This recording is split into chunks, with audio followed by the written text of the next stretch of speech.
കലാരൂപതയുടെ അഭിമാനമായിട്ട് തലയുയർത്തി നിൽക്കുന്ന പാസ്റ്റർ ഇൻസ്റ്റിറ്റ്യൂട്ടിന്റെ മുൻഭാഗത്ത് എത്തിച്ചേർന്നിരിക്കുകയാണ്.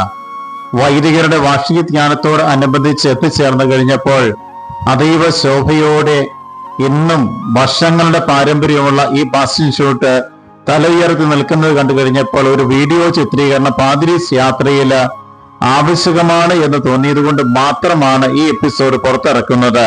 മീനിച്ചിലാറിന്റെ തീരത്ത് അതീവ മനോഹരമായ ബഹുനില കെട്ടിടം ശോഭയോടെ ഇന്നും നിലകൊള്ളുന്നു.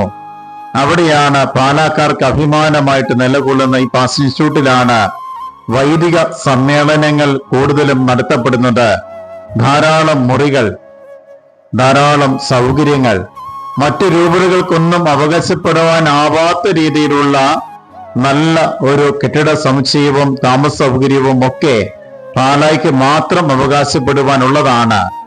ഒത്തിരിയേറെ വാഹനങ്ങൾക്ക് പാർക്ക് ചെയ്യാനുള്ള സൗകര്യം, വിശാലമായ മുറ്റം, അതൊക്കെയാണ് ഞങ്ങളുടെ അഭിമാനമായിട്ട് നിലകൊള്ളുന്ന പാലാ രൂപതയുടെ അൽഫോൻസ്യൻ പാസ്റ്റർ ഇൻസ്റ്റിറ്റ്യൂട്ട് എന്ന് പറയുന്നത്.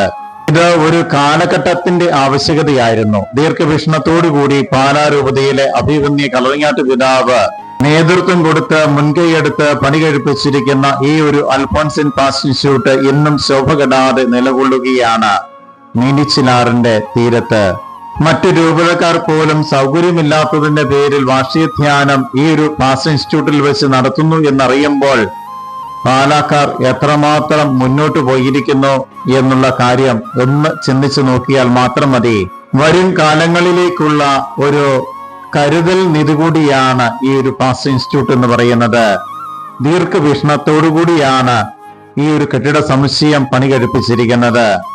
ഭാവിയിൽ തീർച്ചയായിട്ടും പാലാ രൂപതയ്ക്ക് മാത്രം അഭിമാനം കൊള്ളുവാൻ പറ്റുന്ന രീതിയിലുള്ള ഒരു ഇൻസ്റ്റിറ്റ്യൂട്ടായിട്ട് എന്നും തലയുയർത്തിയത് നിൽക്കും എന്നുള്ള കാര്യത്തിൽ യാതൊരു സംശയമില്ല.